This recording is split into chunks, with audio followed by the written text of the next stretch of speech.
Hello, അസ്സലാമു അലൈക്കും വറഹ്മത്തുള്ളാഹി. അപ്പോൾ നമ്മൾ റമദാനിൽ കൂടെ ഇങ്ങനെ കടന്നു പോയിക്കൊണ്ടിരിക്കുകയാണ്. അപ്പോൾ ഇങ്ങനൊരു വീഡിയോ ഞാൻ നേരത്തെ എടുത്ത് വെച്ചതാണ് കേട്ടോ, പക്ഷേ അപ്ലോഡ് ചെയ്യാൻ സമയം കിട്ടിയില്ല.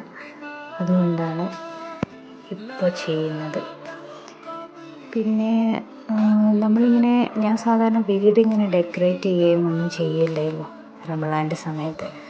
പക്ഷേ ഈ ഒരു ഇങ്ങനെ ചെയ്യാനുള്ളൊരു തോട്ട് വന്നത് ഫലസ്തീനികളെ കണ്ട ശേഷം. ഇത്രയും യുദ്ധത്തിൻ്റെ ആ ഒരു പ്രശ്നത്തിൻ്റെയൊക്കെ ഇടയിൽ നിന്ന് ഇവർ റമദാൻ വരുന്നത് വല്ലാതെ ആഘോഷിക്കുന്നതും പിന്നെ അവരുടെ ഈമാനൊക്കെ കാണുമ്പോൾ നമ്മളൊന്നും അല്ല എന്നുള്ളത് തോന്നാറുണ്ട്. അപ്പോൾ എനിക്ക് അതേപോലെയൊക്കെ ചെയ്യണം തോന്നി. പിന്നെ ഇഷ്ടമാണ് ഇങ്ങനെയൊക്കെ ചെയ്യാൻ വേണ്ടിയിട്ട്. അപ്പോൾ അങ്ങനെയാണ്. അപ്പോൾ ഞാനിങ്ങനെയൊക്കെ ഓരോന്ന് ചെയ്യുമ്പോൾ റമദാനും അല്ലാതെ നമ്മൾ എല്ലാവരും ഭയങ്കര ആവേശത്തോടെ വരവേൽക്കൊക്കെ ചെയ്യുമ്പോൾ എന്നോട് എൻ്റെ പല മുസ്ലിം സുഹൃത്തുക്കൾ ചോദിച്ചിട്ടുണ്ട്, എന്തുകൊണ്ടാണ് നിങ്ങൾക്ക് റമദാൻ ഇത്ര സ്പെഷ്യൽ ആവുന്നത്? റമദാൻ എന്ന് വെച്ചാൽ ഒരു ഉപവാസമല്ലേ, നമ്മൾ ഭക്ഷണ പാനീയങ്ങളൊന്നും ഇല്ലാതെ ഇങ്ങനെ കഴിച്ചു കൂട്ടുന്നത്, അത്രയും സന്തോഷം നിങ്ങൾക്ക് ഉണ്ടാകുന്നത് എന്തുകൊണ്ടാണെന്നൊക്കെ. അപ്പോൾ എല്ലാവർക്കും അറിയാമല്ലോ അല്ലേ, റമദാൻ നമുക്ക് എന്തുകൊണ്ടാണ് അത്രയും പുണ്യമാസമാവുന്നത് എന്നുള്ളത്. അതിന് ഒരുപാട് കാര്യങ്ങളുണ്ട്.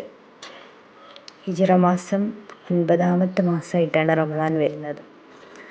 അപ്പോൾ അതിൽ റമദാൻ മാസത്തിൽ നമുക്ക് തന്ന പ്രത്യേകതകളാണ് നമുക്ക് അതത്രയും സ്പെഷ്യലാകാനുള്ള കാരണം. ഓരോന്നോരോന്നായിട്ട് പറയുകയാണെങ്കിൽ, റമദാനിലാണ് ഖുർആൻ ഇറങ്ങിയിട്ടുള്ളത്. വിശുദ്ധ ഖുർആൻ ഇറങ്ങിയിട്ടുള്ള മാസമാണ് റമദാൻ. അനുഗ്രഹത്തിൻ്റെയും പാപമോചനത്തിൻ്റെയും മാസമാണ് റമദാൻ. സ്വർഗ കവാടങ്ങൾ തുറക്കപ്പെടുകയും നരക കവാടങ്ങൾ അടയ്ക്കപ്പെടുകയും ചെയ്യും. ശൈത്താനെ ചങ്ങലയ്ക്ക് ബന്ധനസ്ഥനാക്കപ്പെടും. സൽപ്രവർത്തികൾക്ക് 70 ഇരട്ടി പ്രതിഫലമാണ് ലഭിക്കുന്നത്. പിന്നെ ലൈലത്തുൽ ഖദർ എന്ന നമ്മൾ അവസാനത്തെ ഈ റമദാനിലെ അവസാന 10 നമ്മൾ പ്രതീക്ഷിച്ചിരിക്കുന്ന രാവ്, അതിന് 1000 മാസങ്ങളേക്കാൾ പുണ്യമുള്ള ദിവസം കൂടിയാണ്. എങ്ങനെ റമദാനിലെ പുണ്യമൊക്കെ നമുക്ക് കിട്ടാമെന്നുള്ളതിനെ പറ്റിയാണെങ്കിൽ 5 കാര്യങ്ങളാണ് ശ്രദ്ധിക്കേണ്ടത്. കരുണ കാണിക്കുക, ഖുർആൻ പാരായണം ചെയ്യുക, ഒരുപാട് പ്രാർത്ഥനകളിൽ ഏർപ്പെടുക, ദാനധർമ്മങ്ങൾ ചെയ്യുക. ഇതൊക്കെയാണ് റമദാൻ്റെ പ്രത്യേകതകളും അതിൻ്റെ കാര്യങ്ങളൊക്കെ. ഞാൻ എല്ലാവർക്കും അറിയാമെങ്കിലും പറഞ്ഞതേ ഉള്ളൂ. ഞാൻ ഇതുപോലെയൊക്കെയാണ് ഡെക്കറേറ്റ് ചെയ്ത് വെച്ചിട്ടുള്ളത്.